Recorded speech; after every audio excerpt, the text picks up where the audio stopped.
참 벌써 이제 6월이 돼가지고 세월이 참 빠르게 지나가는 것을 좀 보게 됩니다.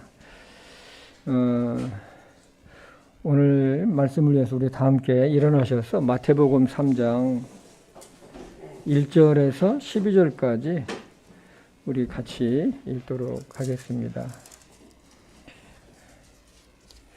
마태복음 3장 우리 1절에서 12절까지입니다. 그 무렵에 침례자 요한이 와서 유대의 광야에서 선포하여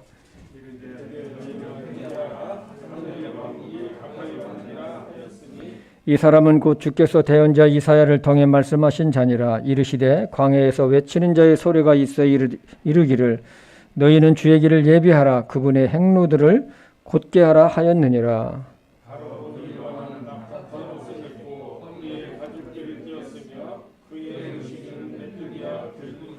그때 예루살렘과 온 유대와 요르단 사방의 온 지역이 그에게 나가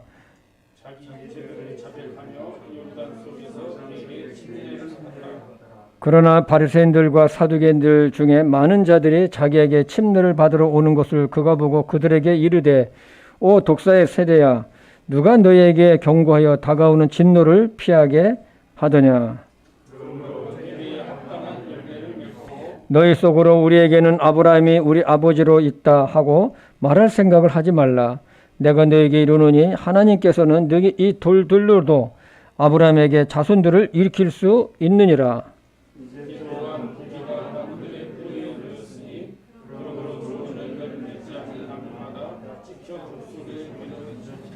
참으로 나는 회개에 이르도록 너희에게 물로 침례를 주거니와 내 뒤에 오시는 분은 나보다 능력이 더 있으심에 나는 그분의 신발을 나를 자격도 없노라. 그분께서는 너희에게 성령으로 침례를 주시고 불로 침례를 주시리니 자신의 타작마당을 철저히 정결케 하사 자신의 알곡은 모아 곳간에 들으시고 껍질은 끌 수 없는 불로 태우시리라 하니라. 아멘.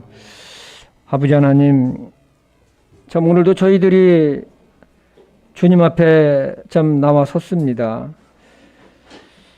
참 지난 한 주일 동안에도 세상에서 여러 가지 일들로 우리가 참 마음이 힘들 때도 있었고 곤고할 때도 있었고 정신없이 참 살아왔지만 그래도 주님께서 구별하신 또 주님의 날을 우리들에게 허락해 주시고 주님의 몸된 교회에 우리의 마음과 발걸음을 옮겨서 하나님을 예배할 수 있도록 우리를 인도해 주신 것 진심으로 감사합니다.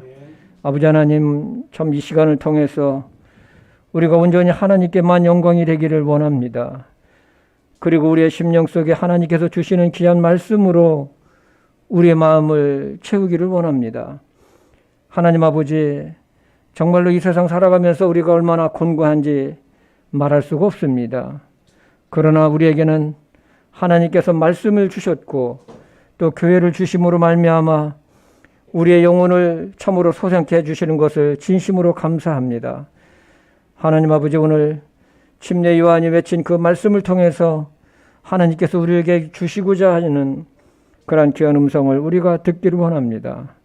우리가 마음을 열고 우리의 모습을 다시 한번 돌아보며 하나님 앞에서 우리가 함께 걸어갈 수 있도록 인도하여 주시옵소서.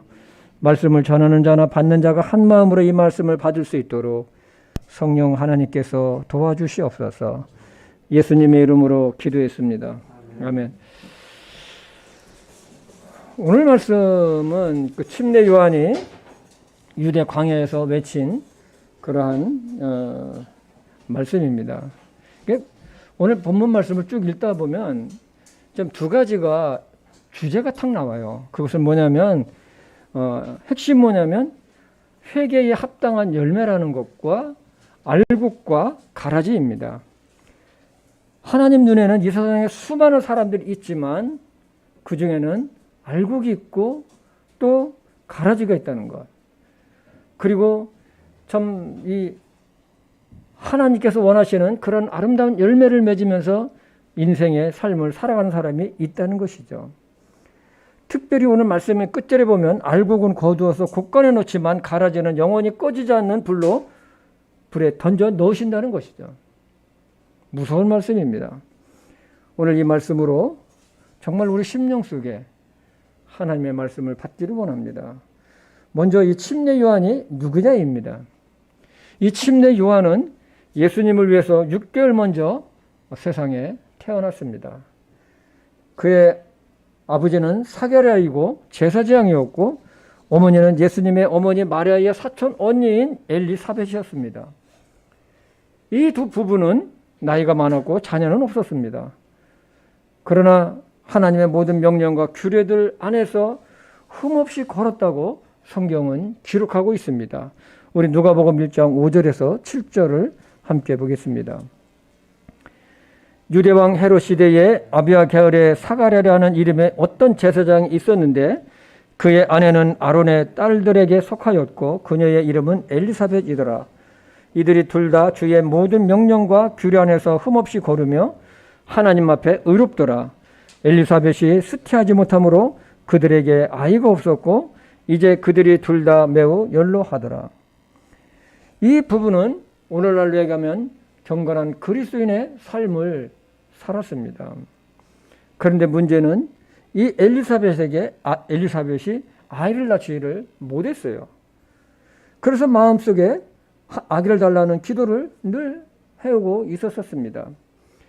사가랴 제사장이 계열 순서에 따라서 성전에 들어가서 분향제단에서 섬기는 중에 하나님께서 보낸 이 천사가 분향단 옆에 서 있는 것을 발견하게 됩니다. 사가랴는 아주 깜짝 놀랐어요. 그 천사의 이름은 나중에 보니까 이게 가브리엘이었어요. 가브리엘 천사는 하나님의 기쁜 소식을 전하는 천사입니다. 사가랴는 분향제단 옆에 서 있는 천사를 보고 두려움에 사로잡히게 되죠. 이런 사가랴에게 천사는 말을 합니다. 사가랴야, 두려워하지 마라. 하나님께서 네 기도를 들으셨느니라. 이게 굉장히 중요해요. 정말 하나님께서 네 기도를 들으셨다는 거예요. 네 아내 엘리사벳에게 아들을 낳아주리니 그 이름을 요한이라 하라. 가브리엘 천사는 하나님께서 아들을 주실 것이고 요한이라는 이름까지 말해 주었습니다. 천사는 요한은 앞으로 하나님 앞에서 크게 되고 포도즙이나 독주를 마시지 아니하며 심지어 어머니 태에서부터 성령으로 충만할 것을 알려주게 됩니다. 이것을 보면 예수님의 탄생과 비슷한 면이 있어요. 침례 요한은 당시 암흑과도 같은 시대에 좌절과 소망도 없이 살아가는 유대인들을 깨웠습니다. 죄를 지적하고 회개하고 하나님께 돌아오라고 외쳤을 때에 많은 사람들이 하나님께 돌아왔습니다. 특히 사람들은 그의 외모와 그의 말씀을 듣고 혹시 당신이 오실 그리스도가 아닙니까? 라는 질문도 했습니다. 침례 요한은 이렇게 주님을 위해 주님의 길을 예비하게끔 하기 위해 하나님께서 사전에 먼저 보낸 사람이었습니다. 그가 맨 처음에 외친 말씀이 있습니다. 그것이 무엇일까요? 첫째는 회개하라입니다. 마태복음 3장 2절을 다시 한번 보겠습니다. 이르되 너희는 회개하라. 하늘의 왕국이 가까이 왔느니라 하였으니, 지금 침례 요한이 외친 이 회개하라는 이 회개는 단순히 특정한 죄나 특정한 잘못을 용서해 주셔서가 용서가 아닌 전 인격적인 회개입니다. 당시 유대인들이 죄악으로 인해 마음과 행위가 완악해진 지금 상태로서는 예수 그리스도를 메시아를 갖다가 맞이할 수가 없었습니다. 그래서 하나님께서 침례 요한을 보내신 것은 무엇보다도 먼저 그들의 마음이 깨어 죄를 회개하고 메시아를 기다리는 마음으로 돌이켜야 했습니다. 그러기 위해서는 먼저 자기의 죄된 길에서 돌이켜 회개하는 심령이 가져야 합니다. 왜냐하면 하나님의 왕국은, 하늘의 왕국은 죄와 공존할 수가 없기 때문에 그렇습니다. 그래서 침례 요한은 회개하라. 하늘 왕국이, 하나님의 왕국이 가까이 왔다고 외쳤던 것입니다. 오늘날도 마찬가지죠. 사람이 구원받는 길, 사람이 하나님께 나오는 유일한 길은 회개예요. 자기가 죄인이기 때문에 거룩하신 하나님 앞에 나아갈 수 없다는 것을 깨닫지 못하면 사람은 회개할 수가 없어요. 자기가 죄인임을 통회할 때 구원자이신 예수님을 믿고 마음에 받아들일 수가 있다는 것입니다. 때문에 회개 없이 죄사함은 없습니다. 그래서 사도 바울은 예루살렘으로 돌아가기 전 밀레도에서 에베소 교회 지역에 있는 교회의 그 장로들을 초청했습니다. 교회 지도자인 목사들이죠. 사도 바울은 그들에게 자신이 지금까지 내가 어떻게 주님을 섬기고 무엇을 증거했는지를 갖다가 이렇게 말씀하고 있습니다. 사도행전 20장 21절입니다. 유대인들과 또한 그리스인들에게, 이 그리스인은 헬라인들이죠. 그 당시에 하나님을 향한 회개와, 뭐를 향한 회개요?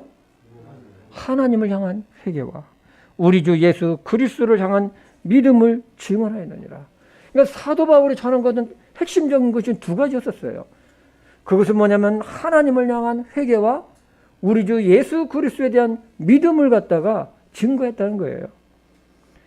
사도 바울은 예수님을 믿지 않는 유대인들과 헬라인들에게 하나님을 향한 회개와 주 예수 그리스도를 향한 믿음을 증언했다고 했습니다. 그렇습니다.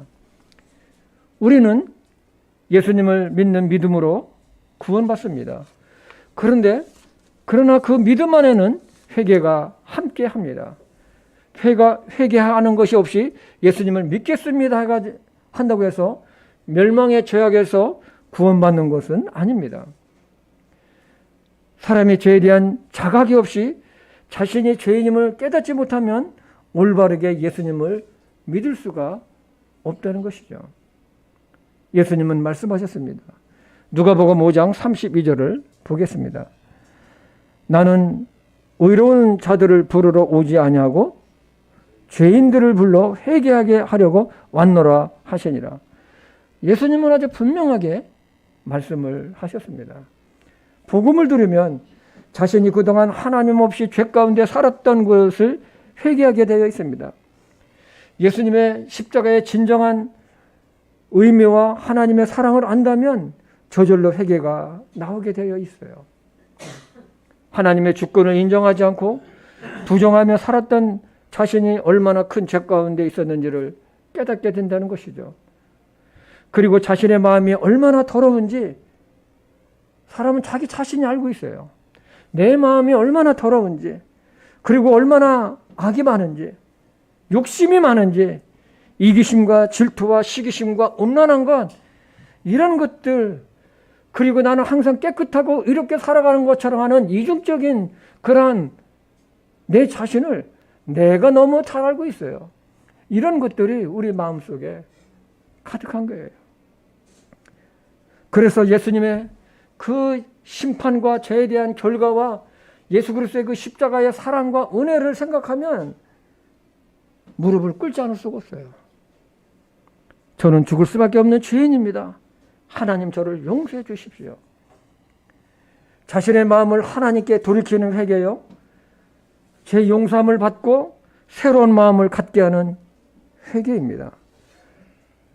그리고 예수님을 자신의 죄의 문제를 해결하시고 하나님과 화목하게 하시는 분으로 자신의 마음속에 받아들입니다.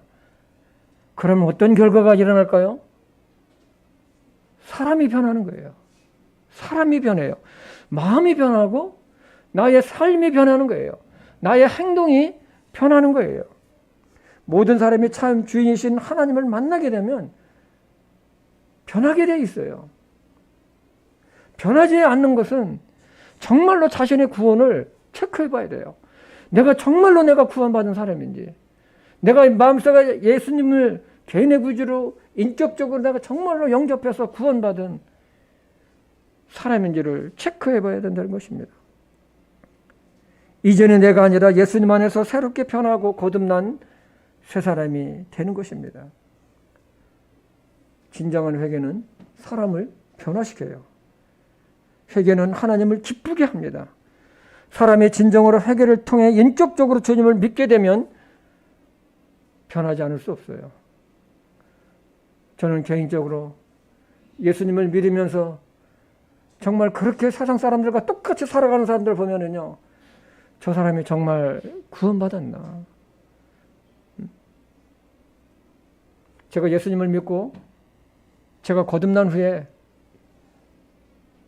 딱 생각난 게 첫 번째가 뭐였냐면, 세상에서 제일 억울한 사람이 누구겠는가, 나중에 하나님 앞에서. 자신은 나름대로 예수님을 열심히 믿는다고 교회 생활을 잘 했는데, 나중에 지옥 가는 사람. 얼마나 억울할까요? 아예 예수님을 안 믿고 세상에서 내 마음대로 살고 하다가 뭐 하나님의 심판받고 지옥 가는 것은 성경 말씀대로 그건 뭐 당연히 받을 죄값인데, 나름대로 교회를 열심히 다니고 믿음 생활 한다고 자기 깨는 했는데 나중에 보면 지옥 갔어요. 하나님의 심판을 받고. 얼마나 억울하겠습니까? 그런데 저도 그 당시에는 엄청나게 교회 생활 열심히 했었거든요. 응? 새벽 기도도 열심히 했고, 중고등부 교사도 했고, 나름대로 했는데, 나중에 이 하나님의 말씀을 통해서 보니까 진정으로 내가 예수님을 영접하지 않았더라고요. 저는 깜짝 놀랐어요, 이 말씀을 듣고요. 고린도후서 13장 5절에 예수 그리스도가 네 안에 계신 줄을 네가 스스로 알지 못하느냐? 그것을 네가 알지 못하면 너는 버리운 자녀라. 사도행전 11장에 보면 사도 베드로가 기도 중에 있을 때에 환상을 보게 되죠. 하늘에서 환상 중에 내려오는데 그릇에 구약 율법에 먹지 말라는 그 부정한 음식들이 아주 가득 있는 거예요. 근데 받아 먹으라 하니까 베드로가 하는 말이, 나는 지금까지 부정한 것을 먹지 않았습니다 하니까 그것이, 그 바구니가 다시 하늘로 올라가 버리는 거예요. 또 내려와요. 받아 먹으라. 3번씩이나 된 거예요. 그래서 베드로가 이제 깨가지고 밖을 보니까 밖에는 가이사랴에 있는 이탈리아 백부장인 고넬료가 보낸 사람들이 기다리고 있는 거예요. 그래서 이 베드로는 그들을 따라가서 고넬료가 있는 그 집에 가보니까 이 백부장이죠. 100명의 군사를 거느리는 백부장인데, 이 백부장의 집에는 하나님께서 미리 이 고넬료에게도 말씀을 하신 거예요. 잠시 후면은 이젠 베드로라는 사람이 올 것이다. 그를 맞아라. 그래서 이 고넬료는 자기 가족, 자기 친척, 친구들을 갖다가 다 모았어요. 대단한 사람이죠. 요바에서 이 가이사랴까지는 약 한 40km 정도 됩니다. 우리 강남역에서 이게 거리를 체크를 해보니까 오산 인터체인지가 조금 못 미치더라고요. 그 먼 거리를 이제 간 거예요. 하나님은 하나님을 경외하며 기도하며 선한 구제 일을 하는 고넬료를 구원하시고자 베드로를 보내셨습니다. 그날 고넬료 가족과 친지 친구들은 모두가 구원받고 성령님께서 성령이 그들에게 임하는 경험을 하게 됩니다. 문제는 이런 소식을 유대에 있는 예수님의 사도들과 형제들이 듣고 베드로가 예루살렘에 왔었을 때 막 이제 소위 말하면 교리 다툼하듯이 한 거예요. 어떻게 이방인들이 그런 일이 있을 수 있느냐? 어떻게? 사도 베드로는 자기가 겪은 그 과정을 쭉 설명을 했을 때에 예루살렘 교회의 그 사도들과 그 형제들이 한 말이 있습니다. 사도행전 11장 18절을 같이 읽어보겠습니다. 그들이 이것들을 듣고는 잠잠하고 하나님께 영광을 돌리며 이르되, 그러면 하나님께서 이방인들에게도 생명에 이르는 회개를 주셨다 하니라. 여러분, 이 생명에 이르는 회개가 무엇입니까? 영생을 얻는, 영원한 생명을 얻는 회개를 주셨다고 고백을 합니다. 그렇습니다. 하나님께 대한 회개는 영생을 얻게 합니다. 하나님은 이사야 대언자를 통해서도 회개하고 겸손한 영을 지닌 자와 함께 하신다고 말씀하셨어요. 우리 이사야서 57장 14절에서 15절을 같이 보겠습니다. 또 말하기를 너희는 흙을 돋우며 길을 예비하며 내 백성의 길에서 걸림돌을 치우라 하리라.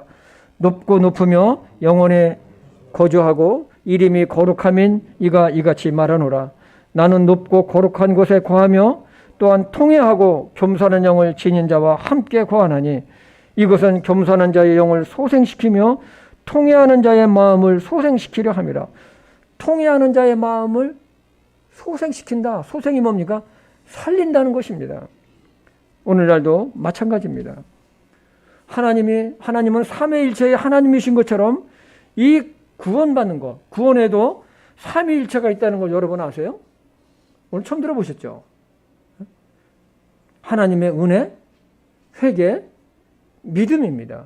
그런데요, 우리가 하나님의 은혜 없이 구원을 받을 수 있을까요? 없어요. 하나님은 우리에게 은혜를 베푸셨지만 회개 없이 예수님을 구주로 믿을 수 있을까요? 없어요. 우리가 믿음 없이 구원을 받을 수 있을까요? 없어요. 이 믿음 안에는 하나님의 은혜와 회개가 같이 들어있다는 것을 여러분 꼭 아시기 바랍니다. 그런데 오늘날은 믿음과 은혜는 많지만은 회개가 너무나도 약합니다. 회개는 구원에 이르는 회개도 있지만 구원받은 우리 성도가 하나님 앞과 사람들 앞에서 잘못된 생각이나 태도를 자백하고 용서를 구하는 회개도 있습니다. 이것을 정확하게는 우리는 자백이라고 합니다. 자신을 돌아보는 회개가 없다면 구원받았다고 하면서도 죄에 약하고 믿음의 진보나 변화가 없습니다.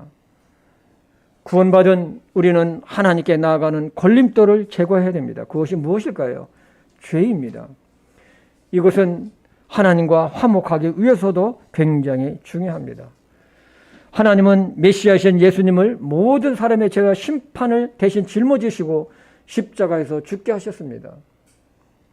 그러나 예수님은 다시 부활하셨습니다.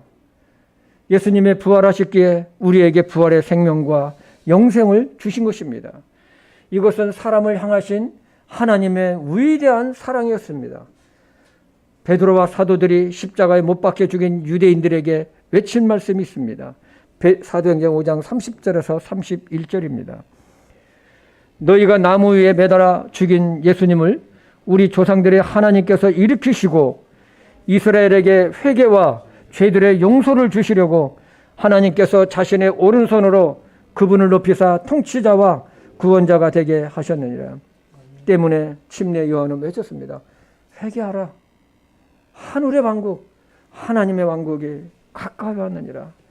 예수님도 공생의 첫 번째로 선포하신 것이 회개하라. 하나님의 나라가, 하나님의 왕국이 가까이 왔다고 외쳤습니다. 왜냐하면 이것이 하나님과 화목하는 길이요, 길은 회개로부터 시작되기 때문에 그렇습니다. 두 번째로는 회개에 합당한 열매를 맺어야 합니다. 마태복음 3장 7절에서 8절입니다. 그러나 바리새인들과 사두개인들 중에 많은 자들이 자기에게 침례를 받으러 오는 것을 그가 보고 그들에게 이르되 오 독사의 세대야, 누가 너에게 경고하여 다가오는 진노를 피하게 하더냐.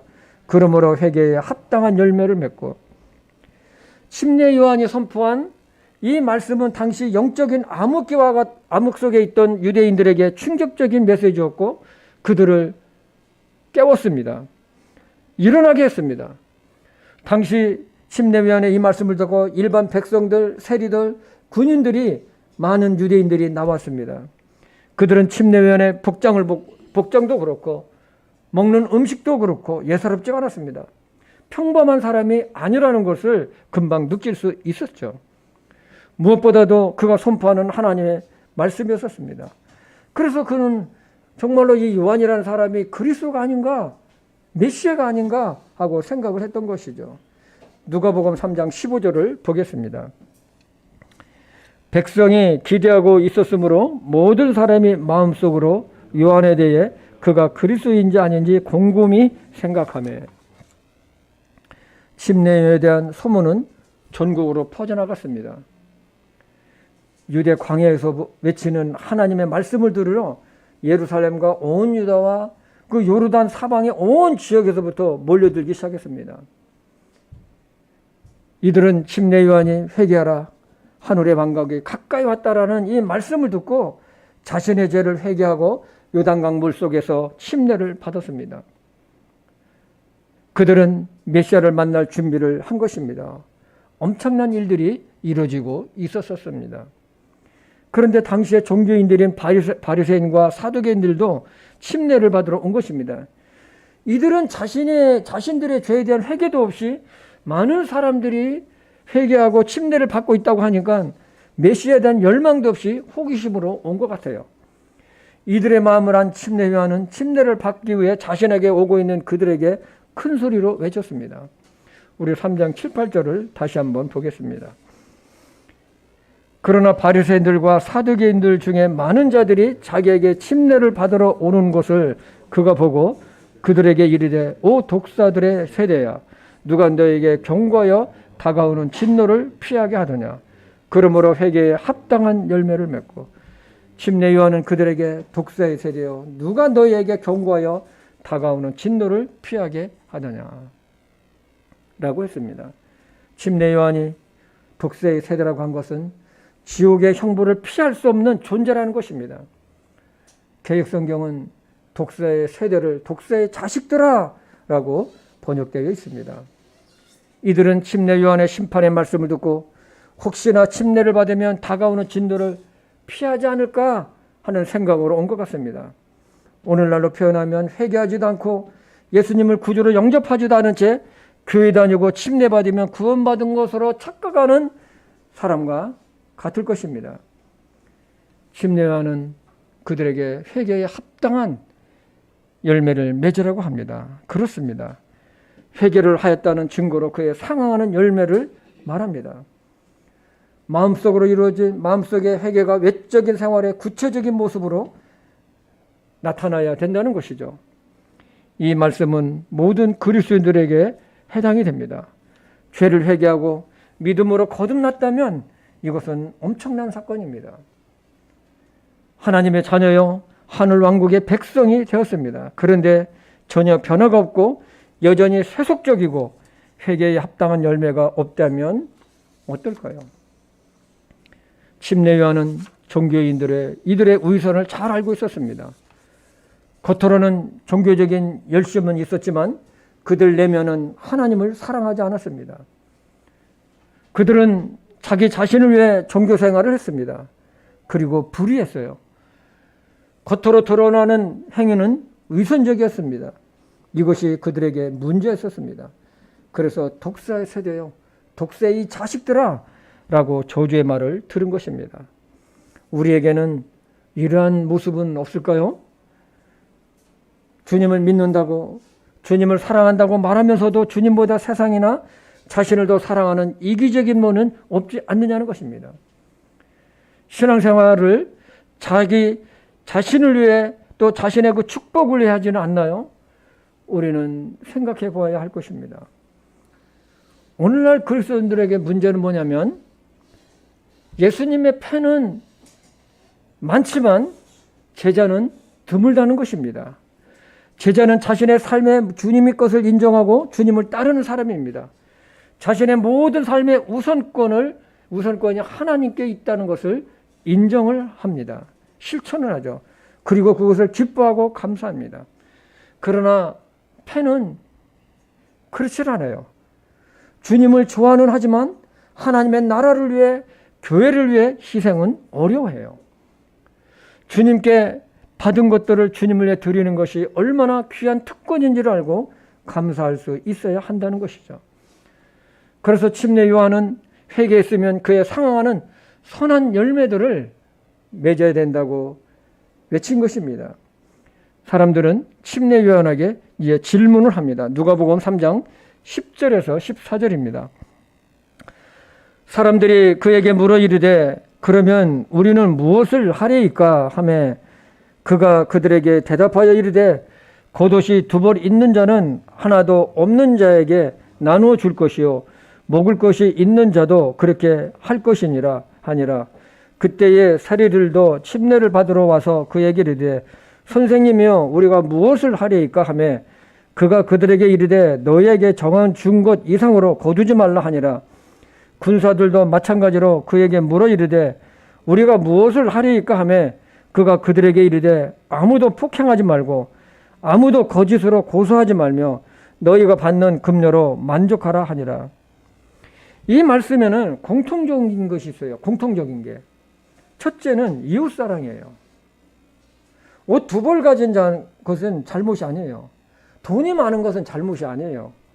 문제는 이 옷 한 벌도 없이 고통당하는 이웃을 생각하라는 거예요. 두 번째는 세리는 정한 것 이상으로 거두지 말라고 했습니다. 내가 무엇을 할 수 있을까요? 할 수 있을까요? 하니까 침례원이 네가 정한 것 이하는 거두지 마. 이거예요. 당시 세리는 정한 것 이상 거두어서 착취를 했습니다. 그들은 정부로부터 허가받은 권리를 가지고 백성들에게 가져간 세금을 내게 했습니다. 이것은 합법적으로 빼앗는 것이죠. 돈에 대한 욕심 때문에 많이 거두어서 정해진 금액은 로마 정부에게 보내고 나머지는 내 것으로 챙기는 거예요. 그래서 당시 사람들은 이 세리를 갖다가 허가받은 도둑놈이라고 그랬어요. 허가받은 도둑. 그래서 세리를 죄인이라고 낙인을 찍어 버린 것입니다. 셋째는 불의를 하지 말라는 것입니다. 동남아나 이런 제3국에 가면은 뇌물이 횡행합니다. 중앙정부와 합의를 해도 지방정부 관리들이 움직이질 않아요. 돈을 주어야만이 허가를 해줍니다. 이것이 실무 담당자에게 나라와도 마찬가지라는 거예요. 얼마 전에 제가 뉴스를 봤는데 우리나라하고 인도 정부가 어떤 것을 합의를 해가지고 이제 공장인가 뭔가 크게 세우기로 했는데 지방정부에 가니까 이게 아니라는 거예요. 응? 허가를 안 내주는 거예요. 지방정부가. 얼마나 힘들겠어요. 경찰들은 운전자들에게 돈을 요구합니다. 어느 경우에는 정상적으로 가도 무조건 차를 세우고 트집 잡고서 돈을 요구해요. 갈취하는 것이죠. 원인은 받는 월급이 적으니까 그렇게 해서 자기 거를 챙기는 것이죠. 침례요한 당시에 군인들도 마찬가지였습니다. 자기가 가진 권한으로 일반 백성들에게 그렇게 했습니다. 침례요한은 자기에게 온 군인들에게 폭력과 협박으로 백성들의 돈을 갈취하지 말고 너희들이 받는 월급을 가지고 만족하며 살으라고 합니다. 그러면 침례요한이 회개에 합당한 열매를 맺으라고 하면서 자신 앞에 온 자들에게 지적한 첫 번째는 이웃사랑이라고 했잖아요. 강한 자는 약한 자를 돌아보고 나누는 것. 가진 자가 없는 자를 돌아보는 것입니다. 헐벗고 굶주린 자를 돌보는 것입니다. 돌아보는 것입니다. 두 번째는 돈에 대한 것입니다. 돈을 어떻게 벌어야 할까요? 지난주에 우리 제이녀와 제이가 아주 딸기를 좋아해요. 또 우리 아들도 딸기를 참 좋아해서 제가 큰 맘을 먹고 하얀 스티로볼에 이만한 하얀 스티로볼에 그걸 제가 5박스나 사왔어요. 아주 마음을 크게 먹고 5박스 많이 사왔죠. 해가지고 사가지고 왔어요. 의기양양하게 이제 많이 사왔으니까요. 냉장고에다 탁 넣어가지고 이제 딸기를 좋아하니까 주스도 만들어 갈아서 주고 하려고 제가 사가지고 왔어요. 그런데요, 딸기를 뚜껑을 딱 열고, 그러니까 그 크기가 얼마나 냐면 한 요만했어요. 그러니까 먹기 아주 딱 좋은 거예요. 아주 크지도 않고 작지도 않고 중간에서 약간 더 큰 거, 아주 먹기 좋은 거. 근데 조금 있으니까 우리 집사람이 부엌에서 딸기를 뭐 하다가 나는 제 소재에 있었는데 여보 잠깐만 와보래요. 아이 갑자기 왜 부르나. 가봤더니 이거 보세요 하면서 딸기를 첫 칸에 갖다가 다 드러냈더니 그 밑에는 요만한 거 알죠? 요만한 딸기들이 가득 찬 거예요. 밑에. 저는 이것을 보면서 이건 장사하시는 분이 한 것이 아니라 농장 주인이 그렇게 이걸 사기를 친 거구나 생각을 했습니다. 속여서라도 다른 사람의 돈을 갈취하는 것, 이런 것입니다. 회개에 합당한 열매 세 번째로는 불의입니다. 내가 가진 권력, 위치를 가지고 불의를 행하지 말라는 것입니다. 정말로 우리는 내가 어떤 유력한 위치에 있다면 그것은 하나님께서 나보다 연약한 사람들에게 베풀라고 돌보라고 주신 위치고 권한이지, 그걸 가지고 힘을 써서 어떤 권한을 행사하라고 주신 것이 결코 아니라는 것입니다. 언젠가도 제가 이야기했습니다. 대통령 선거가 끝나고 나서 국민의힘은 막 난리가 났습니다. 우리 당이 이겼다. 또 열린 우리 당은 침통하고. 근데 이게 바뀌었어야 돼요, 이게 바뀌어야 돼요. 정말로 국민의힘은 이 막중한 시대 때, 어려운 시기 때에 이 나라를 어떻게 끌고 갈 것인가, 이 5천만 명이나 되는 이 국민, 이 나라를 어떻게 끌고 갈 것이 하면 밤잠을 잘 수가 있겠습니까? 좋아할 것이 아니라 심각해야 돼요, 이건. 심각해야 돼요. 어떻게 이 나라를 끌고 갔을까? 어떻게 이 나라를 잘 먹고 잘 살게 할 수 있을까? 어떻게 자유민주주의 국가를 건설하면서 끌고 갈 수 있을까? 반대 세력들도 많고 한데 어떻게 할 것인가? 응? 이거 생각하면 대통령이고 당직자들이고 잠이 오겠어요? 열린우리당은 오히려 내가 우리가 짐을 덜었구나. 어? 내가 짐을 덜었구나. 어? 이런 마음을 가져야 되지 않을까요? 이게 세상에 이게 아주 거꾸로 돌아가고 있는 거죠.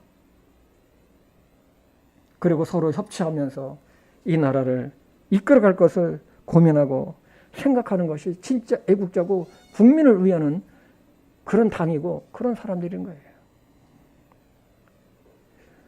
사도 바울은 고린도 교회 성도들에게 너희는 그리스도의 향기라고 했습니다. 고린도후서 2장 15절입니다. 우리는 구원받은 자들 가운데서나 멸망하는 자들 가운데서나 하나님을 향한 그리스도의 향기로운 냄새라고 그랬어요. 그리스도의 향기라는 거예요. 우리는 믿음으로 구원받은 것을 삶의 현장에서 행함으로 예수님의 향기를 드러내야 한다는 것입니다. 가정에서, 직장에서, 내가 있는 곳에서입니다. 그래서 야고보에서는 이렇게 기록하고 있습니다. 야고보서 2장 17절과 18절입니다. 이와 같이 믿음도 행위가 없으면 그것으로는 죽은 것이니라. 참으로 어떤 사람은 이르되 너는 믿음이 있고 나는 행위가 있으니 네 행위가 없는 네 믿음을 내게 보이라. 나는 내 행위로 내 믿음을 네게 보이리라 하느니라. 야고보서 2장 16절. 영이 없는 몸이 죽은 것 같이 행위 없는 믿음도 죽었느니라. 여러분 꼭 아시기 바랍니다. 제가 제일 두려워하는 말이 있어요. 바깥에 나가서. 그건 뭔지 아세요? 목사라는 거. 목사라는 거. 왜냐하면 목사라는 것 때문에 혹시 내가 실수로 인해서 어떤 내가 잘못으로 인해서 하나님께 영광이 가리고 교회들에게 욕이 되고 할까봐 그것이 저는 제일 두려워요. 그래서 저는 어디 나가서라도 제가 목사님이라고 상대방이 물어보지 않는 이상은 제가 절대로 얘기하지 않습니다. 그러면서 제가 오히려 조심하게 돼요. 세 번째로는 심판에는 긴급성이 있음을 말씀하고 있습니다. 마태복음 3장 10절입니다. 이제 또한 도끼가 나무들의 뿌리에 놓여 있으니 그러므로 좋은 열매를 맺지 아니하는 나무마다 찍혀 불속에 던져지느니라. 이 말씀을 보는 순간 정말 맞다. 사람은 내일 자신이 어떻게 될지 정말 모른다는 것입니다. 헬라어 그 원뜻을 보니까 이 도끼날이 나무 뿌리를 향해 놓여 있다는 것입니다. 무서운 말씀이죠. 여러분, 도끼날이 나무 뿌리를 향해서 놓여 있다. 있다는 거예요. 사람이 자기가 죽는 날을 알면 어떤 자세로 살아갈까요? 1년 뒤에 내가 죽는다면 사고로 죽든 어떤 질병에 걸려서 죽든 어떤 방법으로 죽든지 간에 내가 1년 뒤에, 5년 뒤에, 아니면 10년 뒤에 죽는다면 지금처럼 막 욕심부리면서 막 아등바등하면서 살까요? 제가요, 이제는 그 60대 후반이 되다 보니까 그 이상하게 모든 이런 것들이 계속 나줘요. 뭘 하려가도 에이, 얼마나 더 살려고 많이 살았는데 뭐 얼마나 더 살려고 하는 이런 생각이 탁 들어와요. 그러니까 어떻습니까? 내려놓는 거예요. 그런데 여러분, 문제는 그 뒤에 있어요. 그 뒤에. 좋은 열매를 맺지 아니하는 나무는 찍혀서 불 속에 던져진다는 것이죠. 이것은 하나님의 엄중한 심판이 있음을 확실하게 말씀해 주고 있습니다. 이 심판에는 두 종류가 있는데, 하나는 거듭난 자에 대한 예수님의 심판이 있고, 또 한 가지 심판은 구원받지 못한 자에 대한 백보자 심판, 신보자 심판을 있다는 것입니다. 구원받은 자의 심판에는 보상과 칭찬과 책망이 있지만, 불신자에 대한 심판에는 영원히 꺼지지 않는 불못의 지옥에 던져지는 심판이 있다는 거예요. 12절에 보면 하나님께서 어떻게 심판하는지가 잘 기록되어 있습니다. 마태복음 3장 12절. 곧 손에 키를 들고 자신의 타작마당을 철저히 정결케 하사 자신의 알곡은 모아 곡간에 들이시되 껍질은 끌 수 없는 불로 태우시리라 하니라. 여러분, 사람이 피할 수 없는 것 두 가지가 있다는 거 아시죠? 피할 수 없다는 것 두 가지. 첫째는 죽음이에요. 이건 어느 누구도 피할 수가 없어요. 둘째는 뭐냐면 그 죽음 이후에 있을 하나님의 심판이라는 거예요. 이것은 믿는 자에게든 믿지 않는 자에게든 똑같이 심판이 있게 되는데, 구원받은 하나님의 자녀는 하나님의 국간, 즉 천국으로 들여보내주고, 이 불신자는 영안에 타지 않는 그 불못으로 던져지게 된다는 것이죠. 여기에 손에 키를 들고 있는 분은 바로 누구냐? 바로 예수 그리스도를 말씀하고 있습니다. 예수님은 산자와 죽은 자를 심판하시는 심판자 분이라고 요한계시록에 말씀하고 있습니다. 키는 무엇이냐? 이 추수한 곡식을 담아서 공중으로 던지면서 알곡과 가라지를 분리하는 곡식바지 채입니다. 여러분 그거 아세요? 시골에서 보면 옛날에 이렇게 뭐라고 합니까? 이렇게? 우리 가진 자면 잘 알지? 예? 이렇게 기드란 거 해가지고 딱 해가지고 공중으로 날리면 어때요? 예? 이 껍질은 휙 날아가고 알곡은 채 안에 떨어지는 거, 이 키예요. 응? 그래서 이 알곡은 무거워서 그 키 안에 떨어지지만 가라지 껍질은 바람에 날려서 땅으로 떨어져 버려요. 주인은 채 안에 남아있는 알곡은 곡간으로 들여놓는다고 했습니다. 그러나 바람에 날려 땅에 떨어진 가라지는 모아서 곡간에 들여놓나요? 아니죠. 오늘 말씀해 보니까 불 속으로 던져 넣어버린다는 거죠. 여러분, 이 껍질을요 얼마나 잘 타는지 아세요? 예? 곡식 껍질 불 속에 넣어버리면 너무 잘 타요. 그래서 시편 1편에도 보면 아기는 바람에 나는 뭐와 같도다? 겨와 같도다 그런 거예요. 우리는 하나님의 은혜로 살아가고 있습니다. 우리의 생명은 전적으로 하나님 손에 있습니다. 내가 언제 하나님의 심판대 앞에 설지 알 수가 없어요. 그러나 도끼날이 나무 뿌리를 향해 놓여 있는 것처럼 우리는 언젠가 하나님 앞에 설 것을 생각하며 겸손하게 살아가야 할 것입니다. 우리는 이 세상에 잠시 머물다가는 순례자입니다. 순례자는 많은 짐을 가지라고 하지 않습니다. 자기가 사는 동안 꼭 필요한 것 이외에는 욕심을 부리지 않습니다. 왜냐하면 그 이상으로 하면은 다 쓰지도 못하면서도 무겁기만 하기 때문에 그렇습니다. 오늘 침례원이 외친 회개에 합당한 열매를 맺으라는 말씀같이 우리는 우리 자신을 체크해 봐야 됩니다. 어려운 가운데 있는 사람에 대해서도, 또 돈에 대한 나의 자세는 어떠한가, 혹 돈에 노예가 되어 있지는 않은가, 내 이익을 위해서라면 불의를 행사하지 않는가입니다. 우리는 하나님의 자녀입니다. 천국 백성입니다. 우리는 우리의 삶에서 회개에 합당한 열매를 맺으며 하나님의 영광을 위해 기쁨을 위해 살아가야 하겠습니다. 회개의 열매는 저절로 맺어지는 것이 결코 아닙니다. 우리는 늘 하나님의 말씀으로 우리의 내면을 비추어 보며 죄를 버리고 어두운 부분들, 믿음 없는 생각들을 주님 앞에 내려놓아야 할 것입니다. 그리고 주님이 원하시는 회개에 합당한 열매들을 우리의 삶 가운데 맺는 하나님의 귀한 자녀들이 되어야 할 것입니다. 오늘 예배에 함께하신 모든 성도님들에게 이번 한 주간에도 진리 안에서 걸으며 회개에 합당한 열매를 맺으면서 살기를 주님의 이름으로 축복합니다. 기도하겠습니다. 하나님 아버지, 오늘 귀한 말씀으로 우리에게 도전해 주신 것을 진심으로 감사합니다. 우리가 예수님을 믿지만은 정말로 내 자신이 예수님의 팬인가 제자인가를 깊이 생각해 볼 수 있도록 하나님 도와주시옵소서. 그리고 회개에 합당한 열매를 맺는 믿음의 사람들에게 인도하여 주시옵소서. 예수님의 이름으로 기도했습니다. 아멘.